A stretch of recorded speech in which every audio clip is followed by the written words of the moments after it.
I know for the past weeks to months, that's including the idiot that burned his wife and the brother, and then this the person of 1590, and everybody is bitterly complaining, talking about domestic violence and abuse in marriage.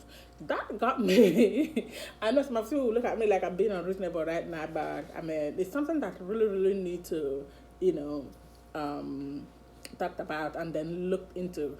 Because I just think called, maybe it's my word, um, spiritual abuse in marriage. Spiritual abuse in marriage. When a woman, when a woman forcefully tied a man spiritually and married him and controlling him spiritually, it is abuse. We don't look at it because we're not seeing it physically. But men, 99% of guys are dealing with that without them even knowing. So men are also passing through. I mean, even though some guys are also going through um, domestic violence. But then, guys, I'm yet to see a woman beat the crap out of her husband, though. Not that I'm in support of it, but it will be funny. but But anyway, I am talking about spiritual abuse. Things like that do exist, believe it or not. In your family, there should be one guy that his wife has, tied down, really just completely, you know. And you women, listen, look at Rita Dominic. She just got married at age of 47. You know, the God who created you, know your wants, know your needs, know your heart desires. And it said that the desires of the righteous shall be granted. But we African women, my goodness, even the one that cannot even bring anything to the table, are so desperate about this thing called marriage. By the end of the day, you're bringing an innocent children into this world to suffer. Going into marriage with empty hand, with empty brain, nothing to show for, nothing to bring to the table. When you want to buy soap to take a shower, it's coming out of your husband's account. When your mother, who is also housewife, who is also jobless, who doesn't have anything to show for in her marriage, also want to do anything, want to drink water, the money is also coming out of your husband's account. Let me even ask you women, what is it about marriage, especially Africans, are so desperate for? I am African, and thank God that my mindset is different, you know. And I believe that whatsoever will be. If it's the will of God that you're going to get married, leave it alone. Just keep on trusting and believing in Him. He will bring the right person. A lot of women are going through domestic violence because they ended up marrying the wrong person, because they did not even want to wait. Some of you are going into marriage at age of 17, 18, 19, 20, 21. What do you know about marriage? Honestly, at that age, what do you know? You should be working on how to establish yourself. Just in case you go into that marriage tomorrow and that guy start acting up, you get up and tell him to go F himself, because he can provide for yourself. Some of you are going through this domestic violence in marriage because you cannot even cater for yourself. You cannot even do anything. You cannot buy soap for yourself. You cannot even buy bread or milk for your child if your husband decides not to provide for you. Mothers, your people need to start educating your children and stop. I remember a cousin of mine, I called her, she was crying. I was like, what is the problem? She said her mom keep on telling her that she should go out there and find a husband and marry and get out of her heart that all her mates are married. This is very, very common with Africans, African mothers. You don't send your daughter into hellfire because you want to, you know, show to people that your daughter is married, you know, and then you don't know what this child is going through in her marriage. Even some of them that decide to speak up, to come to you to say, oh, mommy or daddy, this is what I'm going through. You people will deny them the right of getting out of that marriage because you people don't want, oh, I don't want people to talk about us, I don't want people to laugh at us, oh, this child your plan is to bring shame upon me, it's not going to work. And then by the end of the day, some of them end up dying in that nonsense thing you call marriage.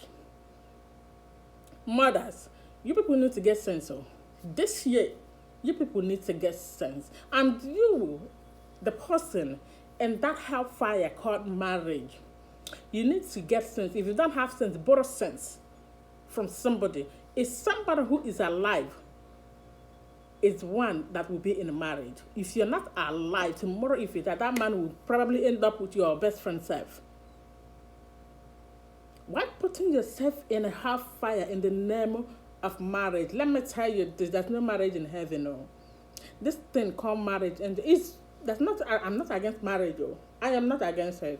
If tomorrow God blesses me with my Prince Charming, I will gladly accept him with an open hand, with an open heart, and will love him and treat him like my king. You know, but until then, I am not settling for no riffraff because I want to belong in that category of Mrs. No, that is not for me. You know, so this country, this world is so much. You're dealing with so much every single day. And then you want to go into marriage and becomes a slave in your home. You know, nobody wants that. I don't know how you people do that though. But I believe if a woman establish herself, you know, no man will put you down. And if you know your place, in a man's life, if you know your place in this life, you won't be able to tolerate nonsense. Respect the person that you're in a relationship or marriage or whatsoever with, and that respect should be returned to you too. But when it becomes like you see your husband as a god that you don't know how to talk to him, that whatsoever he said does not make any sense or any meaning to him, that's no longer marriage. When you see the guy that you're supposed to embrace, the guy that whenever it's supposed to be like when you see this guy like something in you, some of the feelings you can't even explain it. If you don't feel like that about this guy that you're going to get married or in a marriage with, my sister, please, you'll find a way out. And to some of you that think that is by fire and thunder, I must get this man, he must marry me because you made yourself spiritual and financially handicapped. You can't provide for yourself. And then therefore the only thing you know how to do is to cage a man. Let me tell you, what goes around comes around. Whatsoever that is not given to you by God in heaven can never be yours. So you will be in that relationship or that marriage, whatsoever you call it, and you will never have peace of mind because it's not yours and can never be yours. Women, you people need to get up. If you want to go into a guy's house that already established himself, establish yourself first. So when the guy start acting up, you tell him, oh, I got to sit down one place. We have been there, we have seen it all, we have done it all.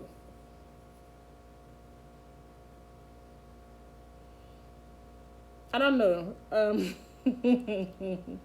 My baby father, his mom called me. I was like, oh, is ever her dead body will she Allah had sent to marry me? I was like, Madam, go sit down for gutter. Go park one side. This your son have never spent a dime on me. Rather, I'm the one spending on him. So what is your problem? If your son has told you that he's providing for me, he's a big fat liar.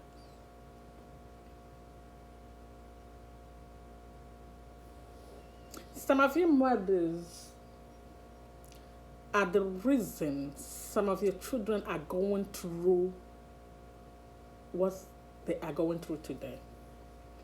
A duty of a mother supposed to be to guide your children spiritually, guide them physically, set them on the right path. Tell them that if you don't want people to do this to you, don't do it. Don't do it to them. Do not maltreat another person's child. But rather, some of you mothers come out, and gives your children the right and reasons to maltreat their wives and maltreat their husband. Because believe you me, some women are terrible. Like